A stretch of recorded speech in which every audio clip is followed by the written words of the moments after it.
Ya, terima kasih kesempatan kepada saya untuk menyaksikan betapa baiknya Tuhan Yesus itu. Sungguh luar biasa kasih karunia-Nya, anugerah-Nya dalam hidup saya. Saya akan menyaksikan, menceritakan latar belakang saya terlebih dahulu. Saya terlahir di kota Cirebon dari ibu saya, karena ibu saya waktu dia itu anak bungsu dari 4 bersaudara, semuanya perempuan. Menurut ceritanya, ibu saya itu waktu dia bayi umur 6 bulan, mamanya meninggal. Nah, waktu mamanya meninggal, bapaknya dia waktu itu seorang tentara dari Subang yang ditugaskan di Medan.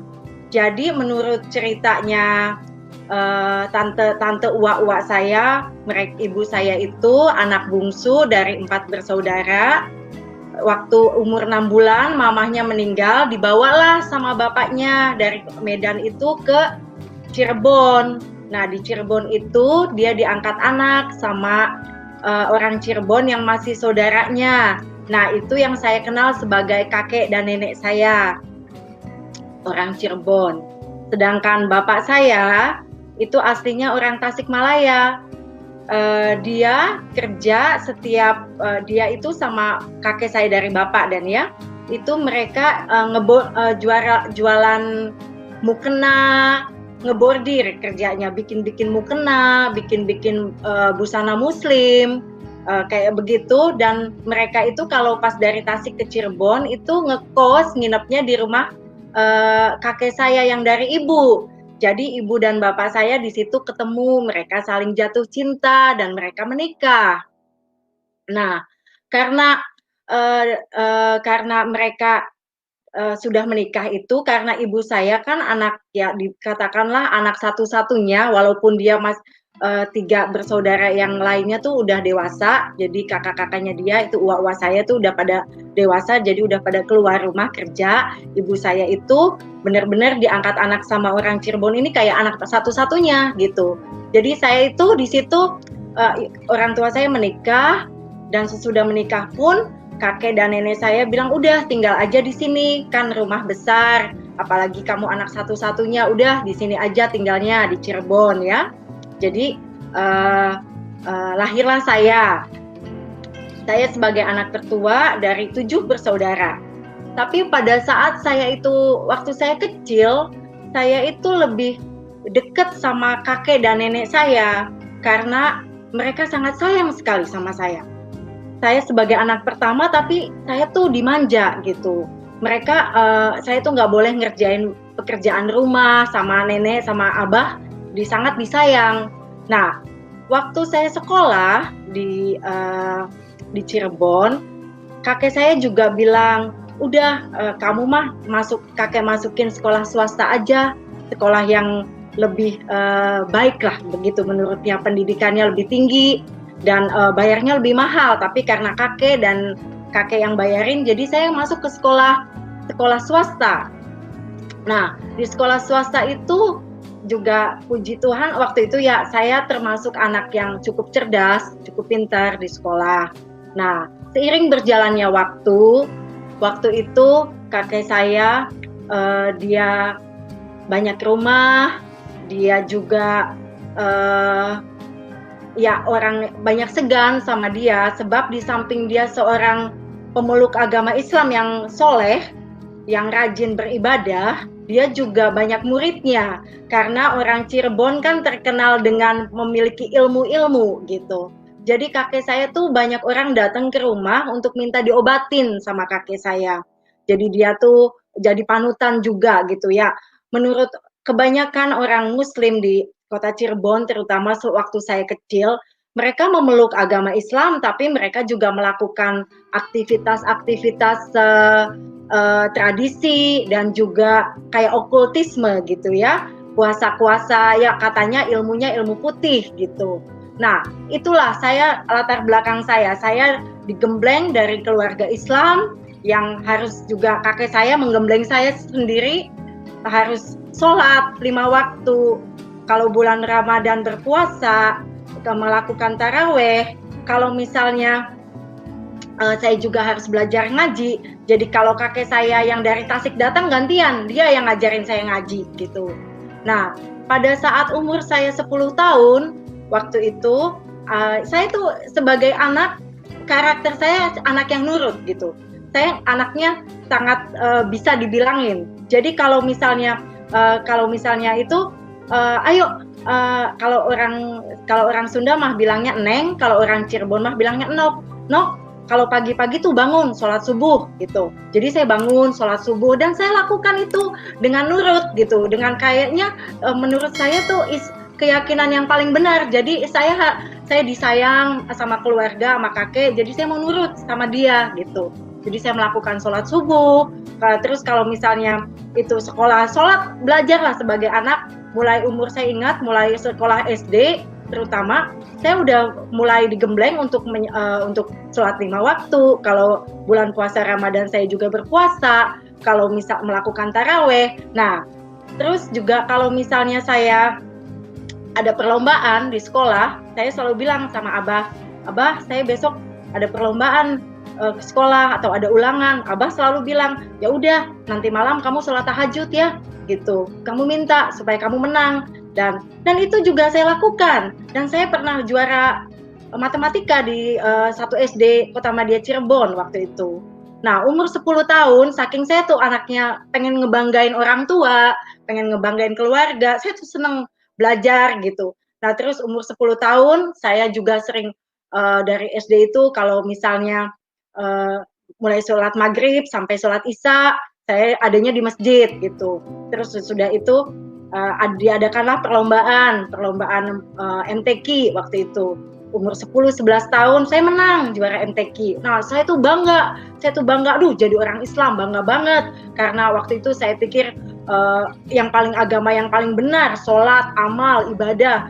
Nah, terus kalau saya melihat orang Kristen, saya mikir, kok mereka ibadahnya cuma 1 minggu sekali, cuma hari Minggu, enak, ini banget ya, kok enak banget kayaknya, mesti cuma 1 minggu sekali aja, wah pasti itu sih nggak masuk surga, begitu.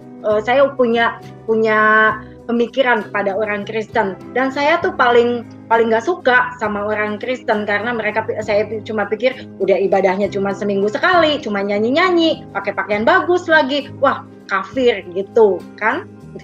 Nah, itulah background. Jadi saya punya masa kecil sampai umur kira-kira 10-11 tahun. Dengan berjalannya waktu, saya tidak menyadari bahwa saya tuh anak paling tua dengan adik-adik yang banyak. Tapi karena orang tua saya tinggal di opa oma saya, jadi kakek, abah, sama emak, jadi keadaan ekonomi sangat terbantu gitu. Walaupun sebetulnya bapak saya itu kerjanya kan ngegambar sama bikin bordiran, dan dia kerja dari muda sampai dia tutup usia itu dia kerja di di Kota Cirebon, di kampung Arab. Dia tuh pergaulannya sama orang Arab semuanya, bapak saya. Nah,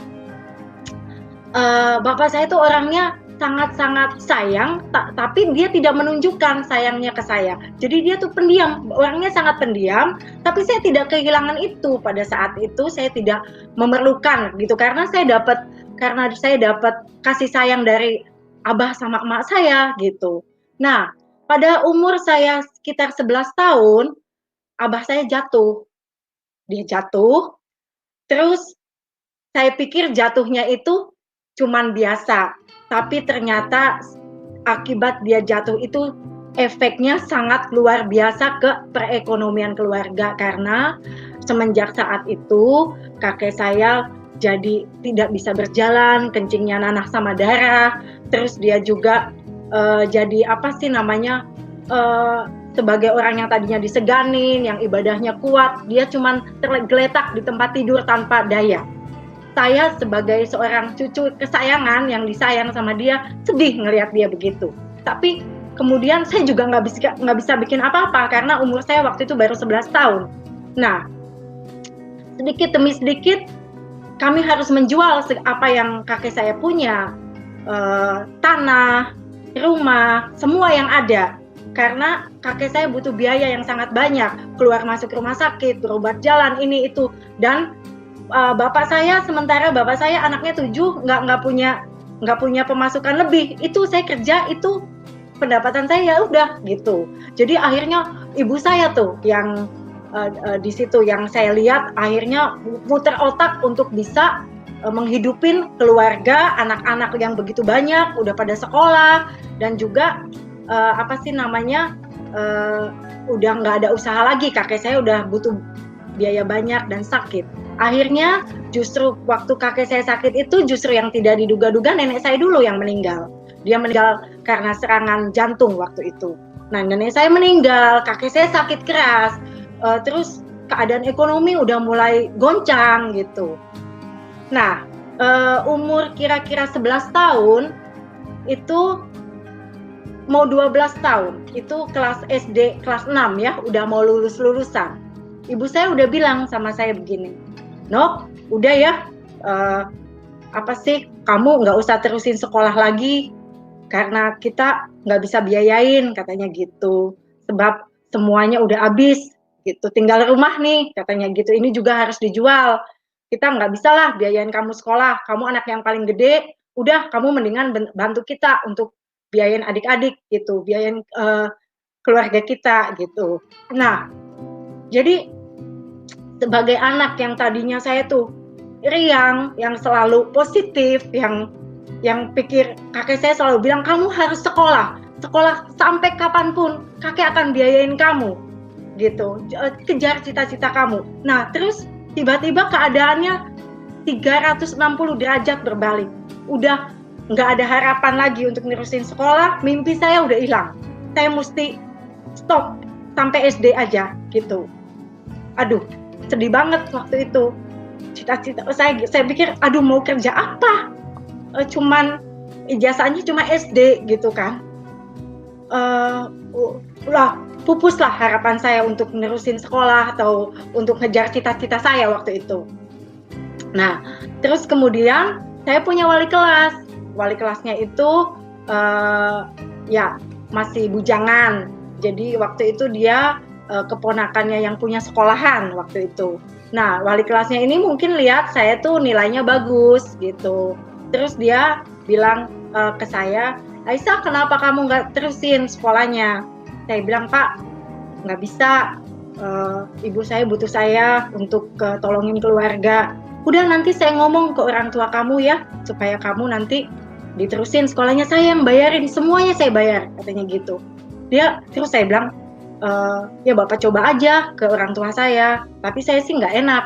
Nah, akhirnya dia datang ke orang tua saya. Saya tuh waktu itu udah mau lulus, udah mau lulusan gitu SD, umur 12 tahun.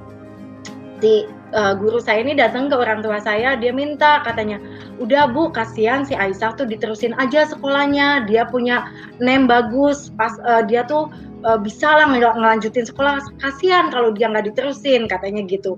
Terus ibu saya akhirnya pikir, kalau bapak saya nih orangnya nurut aja sama ibu, yang penting dia mah ibadah, sholat, ibadah aja, kalau urusan anak apa semuanya diserahin ke ibu saya. Nah, ibu saya akhirnya bilang, "Ya udah deh, kalau Bapak mau biayain anak saya silakan," katanya gitu, "sekolahin." Nah, di sekolah jadi akhirnya saya senang tuh, aduh semangat lagi, saya mau bisa sekolah lagi, dilanjutin ke SMP gitu kan, termasuk SMP favorit juga waktu itu di kota Cirebon. Nah, saya dilanjutin ke sekolah SMP, tapi kemudian saya dengar selentingan orang juga, ibu saya juga bilang, "Kayaknya si bapak yang sekolahin kamu tuh seneng ya sama kamu," gitu. "Apakah kamu mau nanti terus sekolah ditungguin nanti sama dia, nanti bakal mungkin dinikahin sama dia." Jadi saya juga masih muda kan, umur saya waktu itu 12 tahun. Jadi saya pikir, aduh mendingan gimana, atau terus Miminya bilang juga, "Udah deh, mendingan putus sekolah aja, Mimi butuh kamu banget," katanya gitu. "Mimi, tolongin Mimi aja, udah adik-adik begitu banyak kebutuhannya." Akhirnya sekolah saya cuma sampai SMP kelas 2, tidak lulus, tidak diteruskan. Karena ibu saya udah mendorong saya untuk cepetlah, udah keluar aja dari sekolah gitu. Nah, akhirnya saya keluar sekolah umur 14 tahun, nggak punya ijazah SMP, jadi cuma ijazah SD. Terus saya bilang, mau kerja apa gitu. Nah, waktu itu saya sempat kerja di toko obat, dimasukin kerja ke toko obat. Nah, kerja di toko obat, seneng sih, gajinya nggak gitu banyak. Cuman saya sedih, karena di seberang toko obat itu ada toko pakaian seragam. Anak-anak kalau itu suka pada beli seragam, saya suka sedih. Saya bilang, aduh, nggak enak gitu. Terus malu juga gitu, karena saya nggak bisa terusin sekolah saya gitu. Nah, akhirnya saya untuk karena kebutuhan ekonomi yang begitu mendesak, ibu saya kenalin saya ke orang yang saya juga waktu itu saya kenal tetangga jauh. Waktu itu ibu saya bilang, udah kamu mendingan ikut aja sama ibu itu, dia kerja di biliar katanya gitu. Terus ngapain kerja di biliar nih? Udah cuman untuk itu aja ngitungin bola biliar katanya gitu. Ya udah, akhirnya saya ngikut kerja. Waktu itu umur saya 14 tahun. Kerja saya tuh di biliar di situ. Nah, pada saat itu namanya orang di daerah tempat saya tinggal itu, mereka juga kan mikir gitu, ngelihat, wah, saya nih kerjanya di biliar. Di pikiran mereka, kalau orang udah masuk biliar itu, pikiran mereka udah pelacur gitu, udah nggak bener gitu. Jadi saya juga malu untuk ngobrol lagi sama teman-teman di situ, tetangga gitu. Saya tuh udah minder juga gitu kan. Nah, maaf. Akhirnya saya setahun, jadi kira-kira umur saya 15 tahun, ada orang suami istri datang ke biliar itu. Dia bilang dia cari untuk katanya mau nggak ikut saya ke Bandung. Saya mau buka night club itu klub malam ya, mau buka klub malam katanya gitu. Mau nggak kamu ikut saya ke Bandung? Oh, kamu bisa dapat duit banyak katanya gitu, kamu masih muda gitu. Nah, saya pikir ya udahlah, daripada kepalang tanggung, saya pikir gitu. Udah kakek saya butuh biaya banyak, adik-adik saya butuh biaya banyak ya. Terus saya minta izin ke orang tua saya juga udah malu di Cirebon, saya pikir gitu. Nah, terus pada saat itu ibu sama bapak saya cuma bilang, kamu nggak takut pergi ke Bandung? Itu kan cukup jauh kan, kira-kira waktu itu kalau naik bus 4 jaman dari Cirebon. Saya bilang, ya Mimi kan selalu nyuruh-nyuruh saya untuk cari duit. Udah, relain aja, biar saya pergi ke Bandung. Saya bilang begitu, jangan nggak usah takut, saya pasti akan kirimin kalian uang, dan saya pasti senengin kalian, saya bilang begitu. Nah, akhirnya saya ke Bandung. Terus saya jalanin hidup saya di Bandung. Dengan saya pikir, ya saya harus cari uang, saya harus kuat, demi keluarga. Karena saya anaknya nurut, dan saya tuh ingat yang kalau ajaran Islam tuh yang selalu untuk yang nurutin orang tua, berbakti sama orang tua, dan menyenangkan orang tua. Ya itu tidak salah. Jadi pada saat itu saya lakukan itu. Saya pikir yang penting keluarga saya nggak kekurangan gitu. Jadilah saya kerja di Bandung. Nah, saya kan udah nggak ada remnya lagi, kerja di Bandung. Umur saya 16 tahun waktu itu. Saya mau melupakan semuanya tentang masa depan saya udah nggak ada lagi nih. Saya pikir udah, yang penting saya kerja, kumpulin duit aja. Jadi tiap malam itu saya mabok, tiap malam saya minum. Tapi saya minum. Tapi setiap kali minum, saya bilang, Tuhan ampuni saya, gitu. Cuman saya mau melupakan apa yang di pikiran saya. Saya minum, gitu. Sampai saya kena penyakit hepatitis. Udah badan saya sampai kuning, sampai bau, sampai mau mati, udah. Nah, saya pernah juga mabuk berat sama temen, bawa mobilnya kecelakaan, sampai mobilnya hancur di Subang. Orang waktu itu subuh pada keluar satu kampung karena ada ledakan, mobilnya lihat hancur, pasti orangnya mati. Saya hidup. 3 kali berturut-turut saya kecelakaan di Bandung. Sampai di sini ada bekasnya. Saya udah berapa kali saya hampir mati dan berapa kali saya mau bunuh diri. Saya minum obat, saya minum. Karena kenapa? Saya pikir apa sih, saya nggak punya tujuan hidup, cuman nyari duit untuk keluarga, terus tapi saya di sini kosong gitu. Tapi setiap kali saya berteriak, Tuhan, di mana Engkau? Saya selalu gitu. Nah, akhirnya berjalannya dengan waktu, kakek saya juga udah meninggal.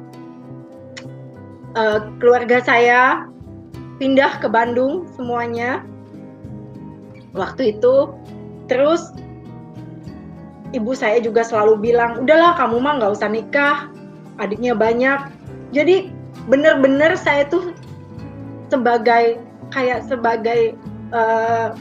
tulang punggung keluarga yang memang ibu saya pengennya udah kamu cari duit aja buat kita gitu, sumber dari penghasilan gitu. Nah, sedangkan bapak saya nggak banyak ngomong, bapak saya cuman ngeliat tapi nggak banyak ngomong, ibadah aja santer gitu.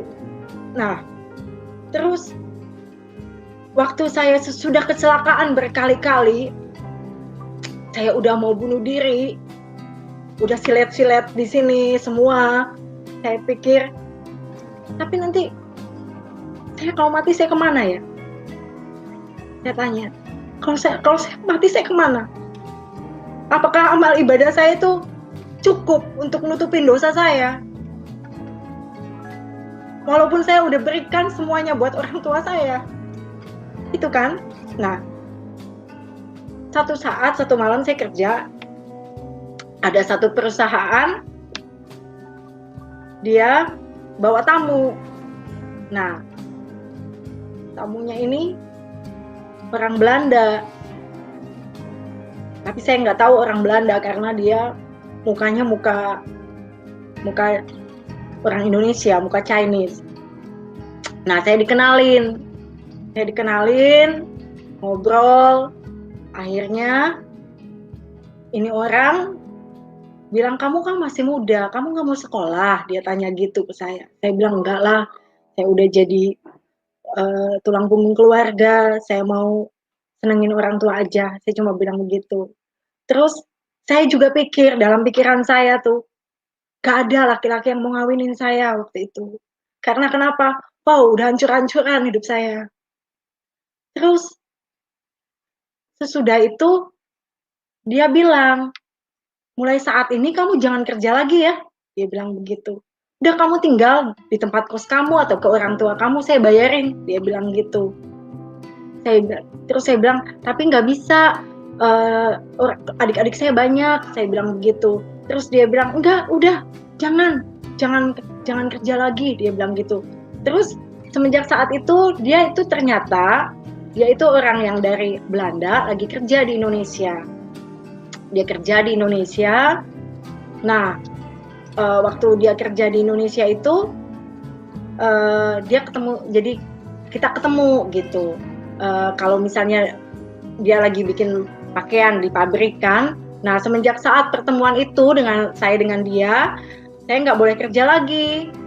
Dia kasih saya uang jaminan untuk keluarga saya. Terus dia tanya sama saya, mau nggak kamu nikah jadi istri saya?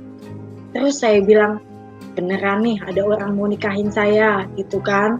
Terus saya pikir, tapi usia kami beda jauh. Dia memang sangat dewasa. Waktu itu saya umurnya 20 tahun dan dia sudah 40 tahun. Tapi saya pikir kok ini orang kayaknya sayang sama saya, sama keluarga saya gitu. Nah, terus baru di situ dia cerita, kalau kamu benar mau nikah sama saya, kamu harus ikut ke Belanda karena saya tuh asalnya dari sana. Sebelumnya saya nggak tahu. Nah, jadi ikutlah saya ke Belanda waktu itu hanya untuk liburan dulu. Nah, sudah liburan, saya datang ke Belanda. Umur saya waktu itu ya 20 tahunan dan saya waktu itu cuma 3 bulan dapat visa 3 bulan, tapi saya nggak betah, saya minta pulang karena dingin cuacanya. Saya pulang ke Indonesia, saya ngomong sama orang tua saya, Bu, Bapak, saya mau nikah, saya mau ikut sama Theo, suami saya namanya Theo, ke Belanda. Terus ibu bapak saya bilang, ibu saya terutama yang bilang, pikirkanlah baik-baik kalau kamu mau nikah sama dia, karena dia itu agamanya Kristen, karena memang dia agamanya Kristen. Orang tuanya, mami mertua saya itu orang Manado, mereka memang dari keturunan Kristen gitu. Terus lebih baik jangan, katanya gitu.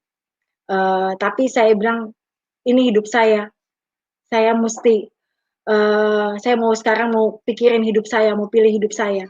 Ya akhirnya ibu saya, orang tua saya nggak setuju. Orang tua saya nggak setuju, jadi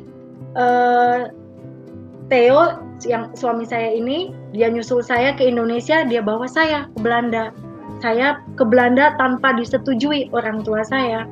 Orang tua saya nggak mau saya nikah sama suami saya ini, gitu. Karena menurut dia perbedaan umur dan juga saya tahu ibu saya akan kehilangan income, nggak kehilangan keuangan gitu. Sedangkan saya sekarang saya pikir ya udah, yang penting saya sekarang harus juga mikirin masa depan saya gitu.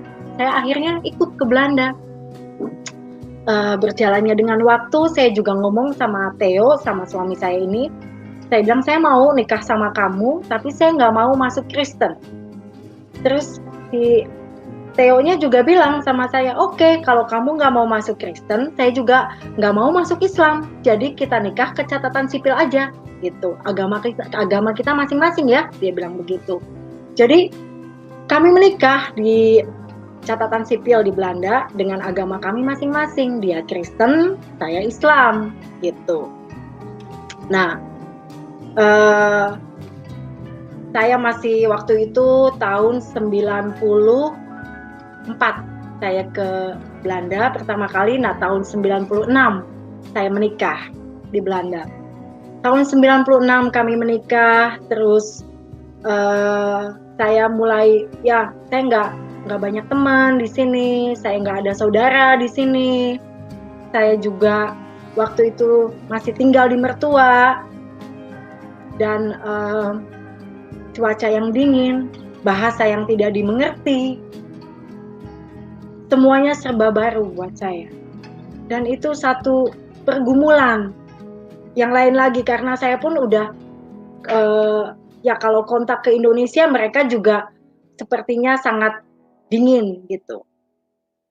Nah, akhirnya saya waktu itu sangat terpuruk.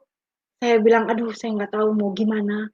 Karena keadaan yang begitu serba baru, situasi yang baru di Belanda juga. Dan saya tuh orangnya sangat dekat dengan famili saya gitu. Dengan keluarga saya di Indonesia saya sangat dekat. Dan jadi, oh ya saya akan kembali sedikit, waktu saya di Bandung, saya itu waktu itu keluarga saya masih tinggal di Cirebon. Ibu saya bilang, no, coba ke itu dulu, ke perkawinannya Ce Yuli, katanya gitu.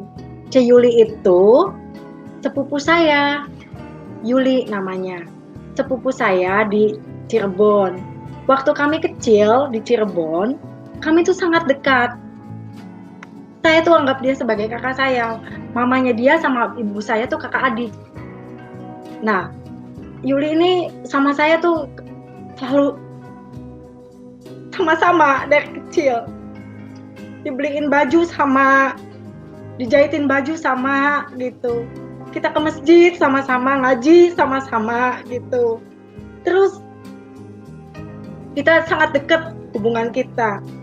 Nah, waktu saya dengar dia menikah, karena waktu saya ke Bandung, saya udah nggak ada kontak lagi. Waktu dia dewasa, saya dewasa, kontak kami agak renggang karena saya juga harus mikirkan kehidupan orang tua saya, keluarga adik-adik saya mesti bantu gitu.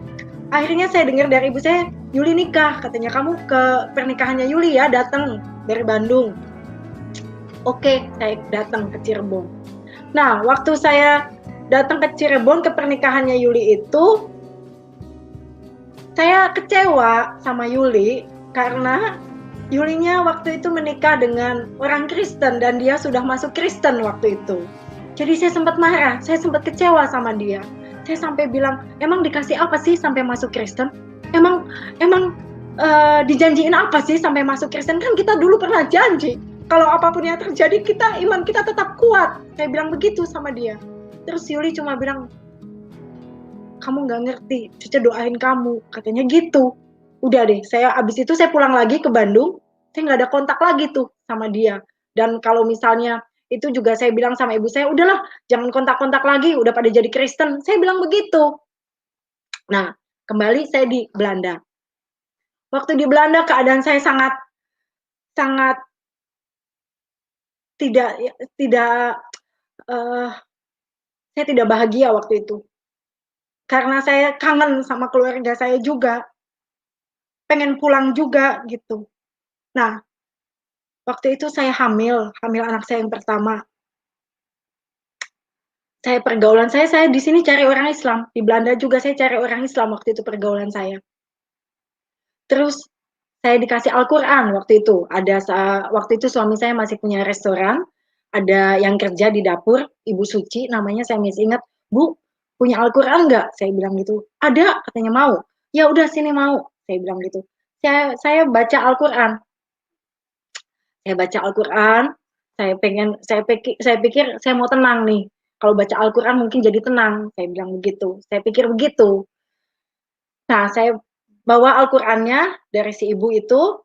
Nah, saya masuk ke kamar tidur saya. Di kamar tidur saya ada Alkitab ibu mertua saya.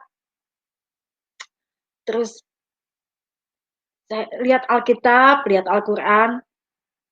Saya bilang, saya mau baca ini Alkitab, kayak gitu. Karena kalau Al-Quran tulisannya Arab, tapi di bawahnya ada artinya kan. Nah, saya baca Alkitab. Saya buka kitab Kejadian.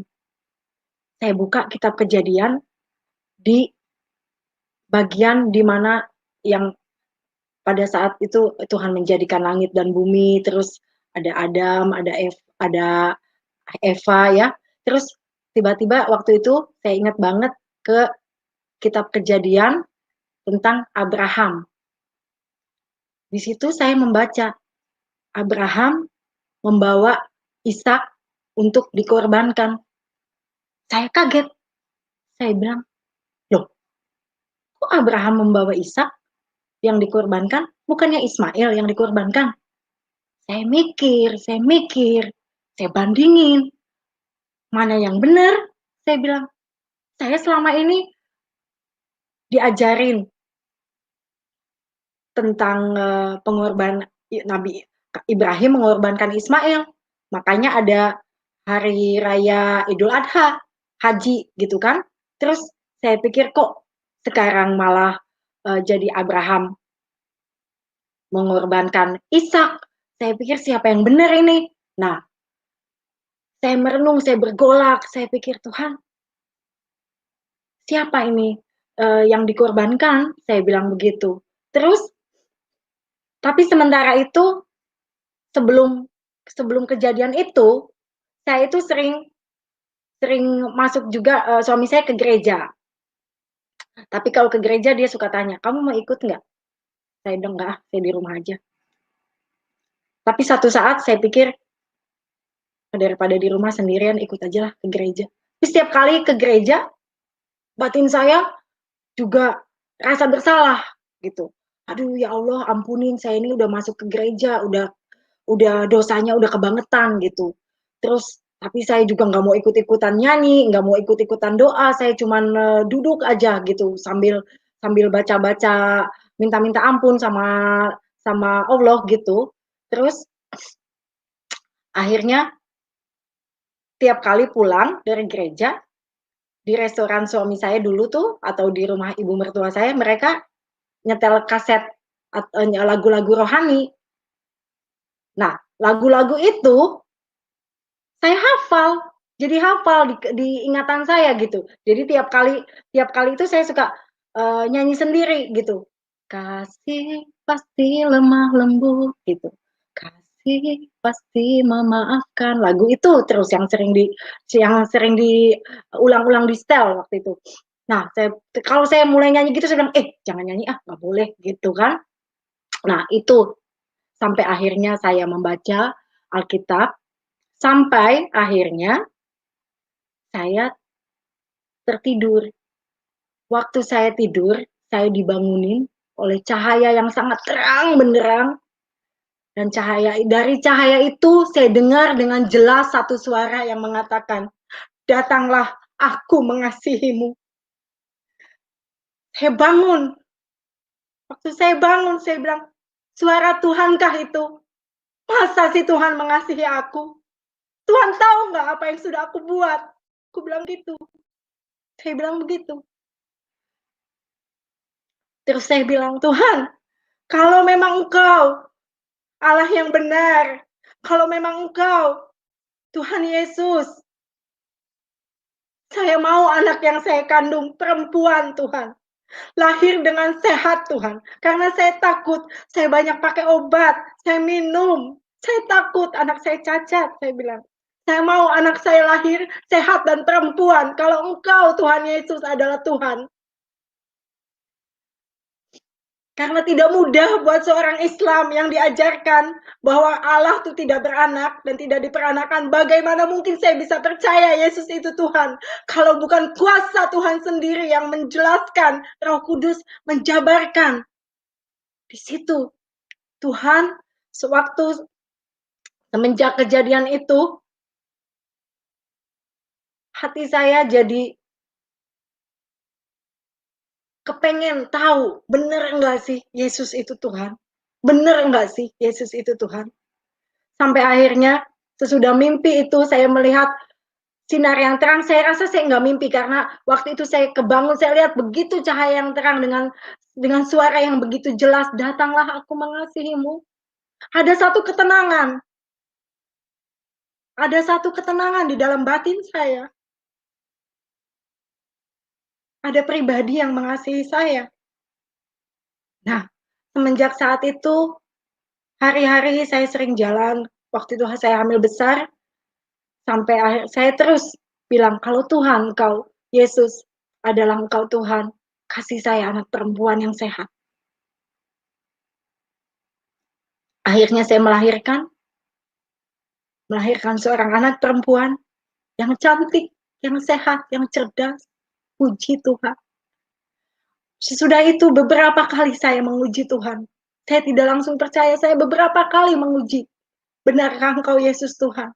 Ditunjukkan, ditunjukkan, dibukakan. Saya diberi pewahyuan oleh Roh Kudus bahwa Dialah memang benar-benar anak Allah yang hidup, Tuhan Yesus, Juru Selamat manusia.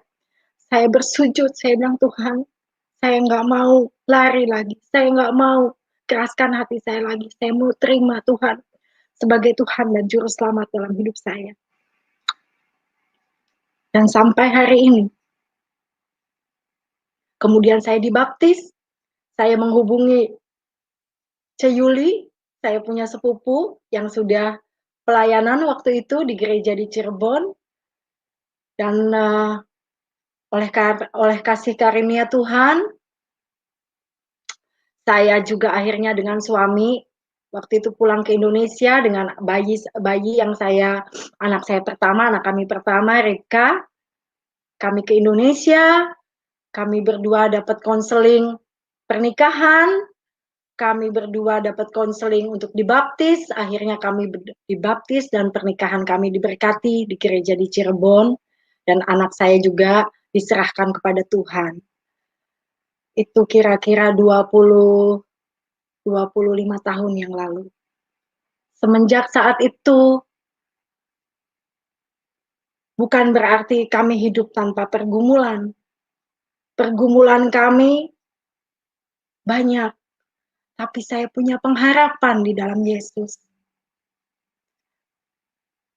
Semenjak itu, saya mau lebih kenal lagi dengan Tuhan, Yesus yang hidup, bertumbuh dalam iman saya, dan jadi berkat. Dan akhirnya, saya mengucap syukur, walaupun di tahun-tahun pertama sangat sulit untuk mengatakan kepada orang tua saya,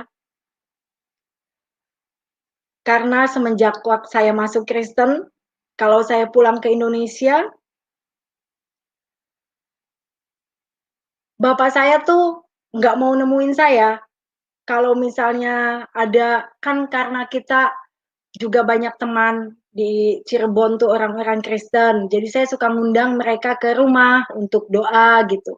Dan kalau itu bapak saya udah nggak mau ketemu tuh, bapak saya udah pergi aja tanpa pamit ke kita.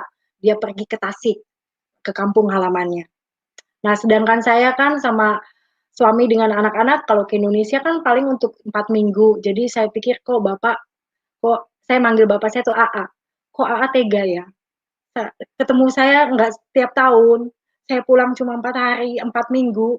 Tapi kalau kalau apa ada teman-teman saya orang gereja datang tuh dia nggak mau ketemuin saya tuh bener-bener ngambek gitu. Kok tega? Saya pikir nggak mau sampai segitunya gitu, nggak mau lihat saya.